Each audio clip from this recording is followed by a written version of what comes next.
talk. I gotta tell what I feel. I gotta talk about my life as I see it. Biggie. Biggie.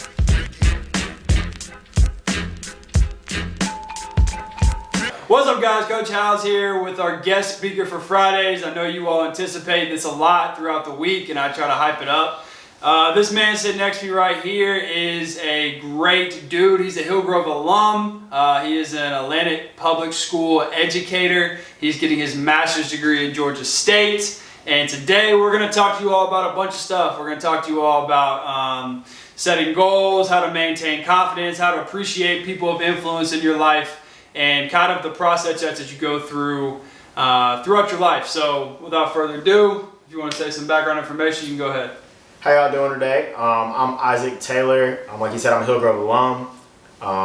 Known this guy next to me for a long time. I take pride in being a Hillgrove alum. It means a lot to me. Met some cool people along the way. I'm happy to be here today. Yeah, so I think the first thing we're going to talk about, and this guy is one of the most, I guess, appreciative people, I would say. I try to bring people on the show that are great influences for you all to look at and can be mentors in your life. But I want to start talking to you about the appreciation of people of influence in your life or mentors. And this can be something as simple as your parents. It could be something as simple as maybe a sibling, a cousin, or whatever. It could be a coach. But kind of what are your thoughts on the people of influence in your life, and how has this kind of impacted you or molded you into who you are today? I think the people in my life, such as, like you said, you touched on some good ones. My parents, coaches, teachers, I think they've made me who I am today. A lot of the things that I do now as a coach and as a teacher, I look back and the life lessons that I learned from being a Hillgrove student. My parents always give me life lessons like being the head, not the tail. Breeding excellence into my life is something that as a child I can say I probably didn't understand. In high school I definitely didn't understand it. And some of the things they were trying to tell me at a young age, I was very stubborn. I didn't listen. And now that I'm older, I can just really appreciate the things that they were teaching me that might have went over my head when I was younger. I think you know this too. Like being young, we think we know it all. We're stubborn. We fight every last piece of advice that somebody gives us because at the end, in our mind, truly, we know everything at that time. But the people who are trying to guide us along the way aren't just thinking about right now in our lives. They're thinking about our futures. They're thinking about what this may mean for you down the line. And I can really say that the people of influence, such as coaches, my parents, just people in the community, it's made me who I am today. I think that's a good point. What point do you think, because when I personally look at my life, I think I started kind of to get the idea maybe around 18 from people that are talking to me saying, hey, look, man, what do you want to do in life? And I said, I want to be an educator. I want to do this. Coach Ironside is one of the first people that popped in my head. He goes, all right, look, this is kind of the stuff I would do. And I remember actually at Hillgrove High School sitting there talking to him and him kind of telling me, like, look, this is the path that I would take if I had to do it all over again. And that's the first time I've really had gotten it. There's been other people in my life too that have talked to me about finances or different routes to take in college or whatever it may be. So at 18, I think I kind of understood it, but I don't think that it really hit home with me. The people of influence that are people who had influence on my life, I guess, especially my parents, until I was probably, I would say, graduated from my first degree from Georgia Southern. So what was that, 22, 23, something like that? Yeah, about like 22. So for me, looking back on it, and I have conversations with people that I work with. They have kids, and they always talk about, are they doing right for their kid? The struggles of being a parent, which I don't know of yet, but I can imagine it's a very difficult task. But what age would you say that maybe, you kind of sat back or something happened to you in your life where you go, oh, this is what mom was talking about, or oh, this is what dad meant by this? I'm gonna say from my parents, it really hit home for me, like you said, when we graduated, like around 22. But for some reason, I will say that the people of influence who were my teachers, my coaches, the lessons that they gave me sort of right before I went to school stuck home. One in particular was, well, I'm not going to say who he is, he's probably watching, but I haven't told him that yet, but he gave me a really, really, really big life lesson, and he said that everything that you do now will affect you later in your future. That person, basically, he was speaking from his heart, and he told me something. He didn't even have to get deep into it. He just said, everything that you do, every little thing that you do will matter later. So what he was saying is, like, the choices that I make now, as I'm going to college and things might not be too serious, or the decisions, I might not look at them seriously, like, okay, like this is going to matter years down the line. They do. Right. There's a record of things in your life, whether you know it or not, and you never know how life works, and things come full circle. You never know how what you do now will affect the business connections or just how life works out for you later on. So you just don't. So I guess I can say my parents, and the lessons they were trying to instill in me, it took me a while to really understand, okay, wow, like I get it. But for the people of influence besides like them, like people in the community, I guess like when I started to really need that guidance, they were right there along the way, and I sort of absorbed that faster than my parents, and that's how it is. And it's okay. Like even my sister now, who she's in high school, I talk to her and just how she's going about like just trying to be.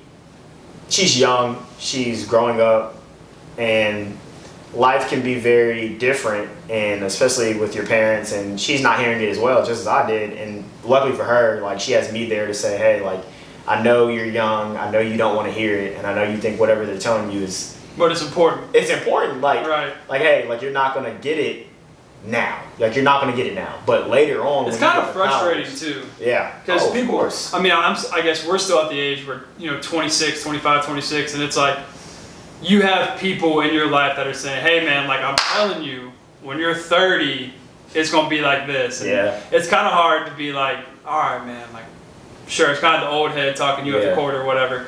But it's, at the same time, knowing what I know now, and it's like, man, if I'd have known this at 18, Yeah. or if I'd have known this at 21 or 22, Yeah. I would have done this, and this differently. But it is kind of interesting. What do you like, besides getting your master's degree, like, what are you doing right now? Like, obviously you on break from school. Well, yeah. Right now, just been I'm using this time to sort of try to connect to my students and the kids that I coach in a different way.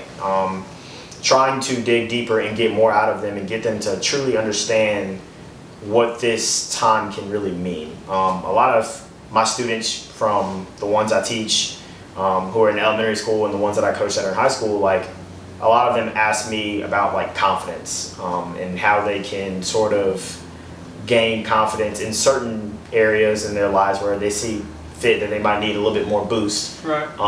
And something that I sort of have been like really trying to preach and like push on them as much as possible is like, you'll have confidence in what you're doing when you look back on the things that you can fall back on of what you have confidence in. So what I mean by that is like, you can't just go out there and okay, like I should have confidence if you haven't put the work in Before? It's It's kind of like the idea that, you can't go out there and let's say you're a piano player and you're doing a big play or whatever. And the idea is kind of, you can't be confident that you're about to go out there and be the only person on stage and kill it. Yeah. When you haven't put that, who knows, 30, 40, 50, 60, 100 plus hours in, where you're working on the same rhythm, you're working on the same stuff, that to where when you walk out on the stage, like that's when the fun begins. Yeah. It's kind of the same thing, I guess, for like an athlete. Like LeBron James has probably shot a free throw, Yeah. probably almost a million times, and the idea is when the game's on the line, when he goes take the free throw, it's kind of the same thing. How much? You a confident person? I'm a very confident person in what I do, but it, like I said, like it comes from like the preparation before. So like I'm gonna be real with you, like social media is very big today. Social media can amp up things today, and especially for my kids who I coach, like I try to. They post all these videos. Is that good confidence or bad confidence on social media? It can be good and bad, but it can be good and bad because you can either get torn down in your confidence and it can sort of hinder your progress when really you're taking the right steps, but other people's opinion might not be, hey, you're taking those steps, or it could be a very positive thing as, okay, like people are seeing you work, but in my opinion, I don't think people really can get a full depiction of what you're doing and the positive things and the work that you're putting in from a 50-second, 45-second video clip on Instagram. So like when you look at certain athletes, and it's funny, but Cam Newton, who's from Atlanta, like I watch Did you see his video today? I saw his video today, and he puts in the work, and he's a beast. He's a beast, but him being from Atlanta and the culture that Atlanta has and where he's going, the direction of his career, he's sort of, if people don't like, he's trying to get another contract. He's trying to he's promoting himself. So that's like the good part of social media. That's the good part of social media. Promote your platform. But at that same time, if you turn the cameras off, he's still going to work just as hard. He's still going to have that same type of swag to his workout. Absolutely. So how hard? Now I always tell kids all the time, it's interesting because I consider us like the technology group. Like we understand the old school, like come inside, you want to call somebody, you're going to have to open up that cabinet door and all the numbers are inside the cabinet or whatever. But we also understand the new school, like technology. Yeah. Social media was around when we were in high school, but not like today. No. I always tell people the old Snapchat of, the idea that like there wasn't a timer for how long your pictures were up there, like when you sent images up there. Yeah. How hard do you think social media is in high school now in comparison? Not only in comparison to what we are, but do you like it? Do you not like it? Like what about like Instagram taking away the likes? Yeah. How you feel about that? I like it. I love it. I love it because it's like it takes away like it sort of breeds in or brings in a positive aspect of things of, okay, like who cares what other people like? Yes. Who cares how many people like your photos? Who cares how many followers you have? Like it doesn't matter. It doesn't matter. Like those things really don't matter. And it's funny that you say like Instagram and everything has come a long way. Like you gotta remember, like you used to be whack if you had Instagram. Well, yes, because remember it was only iPhones who had it at first, and really I remember. That's right. It was. If you have a Droid anyway, just turn off this. Yeah, video. It was like our senior year. Probably won't load on your video. It was our senior year, I think. If I'm pretty. It definitely, it came out our senior year. It came out our senior year, and like everybody was new to it. The pictures had to be cropped to. Pictures had to be cropped to the square. Yeah. Yep. So it's funny how where it's come. Where we are now when it comes to social media. Remember how mad people got when Instagram added the video? Yes. They thought they were copying Snapchat. Yes. Like, nobody's going to post on there. Yes. And it's kind of same thing happened to Facebook. Like when Facebook is like for old people, I understand. A lot of you don't use Facebook. Hey man, I'm getting old and I use Facebook. Oh, I know. I use Facebook all the time. But it's kind of interesting to see like the evolution of technology. But here's something else I heard. I was listening to a podcast. Somebody was talking about this. And they said, yeah, it's good as far as like I talked about eliminating likes for like the mental part of it, like the fact of like who cares that so and so gets 400 likes in comparison to your 63. And I tell kids this all the time. When you post a picture, and they do this, and they'll like people will probably be like, no, coach, yes you do. They'll post a picture and it doesn't get a certain amount of likes. And they take it down. Yes. So how whack is that? Like you are posting a picture just specifically to get likes. Boosted for likes. And if it doesn't, you're thinking like, oh, like I'm gonna take it. The other thing is you're not posting your true self on Instagram. I think. This may be a little bit too strong, but like my biggest issue with this whole wave of technology that we're going through with teaching, a little bit is, and I'm finding it that students who I thought were students are a totally different person online. So I've seen a whole other side I've seen a whole other side of students who I never thought acted a certain way. And I'm like, wow, like that just goes to tell me like, okay, I may not know, and that's why I'm trying to like figure out during this time, like who these children actually are, because these kids get behind the keyboard and things get a little real, and I'm like, whoa. So it's people change, man. People change on social media. Kind of, I guess going back to we kind of got off topic a little bit right there, but going back to the idea of kind of what are you doing now? So my question to you is like, how are you using this time? Because I know I got a plan. How are you using this time to reach certain stuff that, or do certain things that you haven't had? People call it the I don't have times that you don't have time for, or reach certain projects, or I would say I'm using this time to fuel my passions and stuff. But like, what are you doing during this time that maybe they could take away as we wrap it up? During this time, I'm using it to sort of dig deeper within myself and do things like he said that you usually say I don't have time for. I love to work out at the gym. I love to work out. I love to go play basketball. I love to do all these things. No more. Can't do that.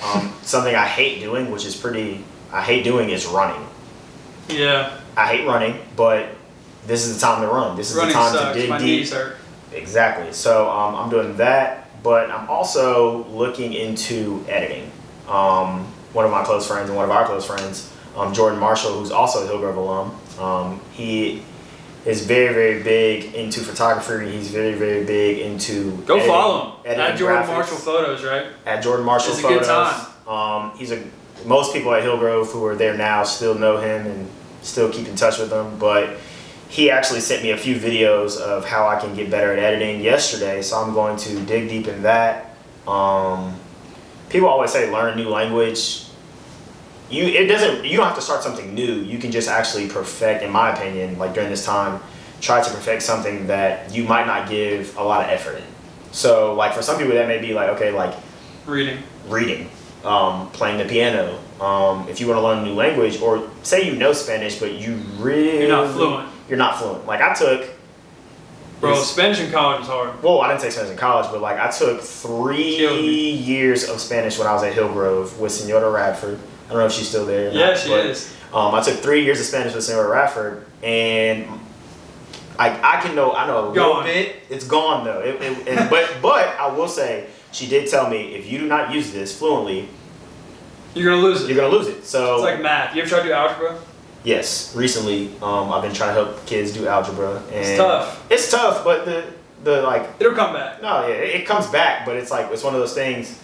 If you don't do it often, you'll lose it. So the big thing though, like which I'm just trying to do, is just really like dig deeper into myself. And well, I'm getting married. I don't know if he didn't mention that, but I'm getting married. So really, just trying to work on myself to be the best fiance I can be, and the best spouse I can be, and the best family man I can be, and just trying to be the best me, while also not being selfish and not neglecting the people who are also in my life. So, yeah. That's dope. Well, appreciate you coming out, even though we shouldn't dap up, but should have elbowed that. It's the second time we've done that. But task for this week for you all right? Your task is put in the comments, put it on Schoology, put it wherever. Let me know what you're doing to kind of fill the void and fill the time. Like I said, this is the end of week 2, which is kind of crazy. I feel like we've been out of school for a month, but it's going to go by like that. Governor just said that you are not going to go back to school until the 24th of April, and even then it's not guaranteed to go back. So make sure you're staying on top of what you're supposed to be doing. Make sure you're doing all your assignments. Make sure you're keeping up with your work. Make sure you're keeping in contact with your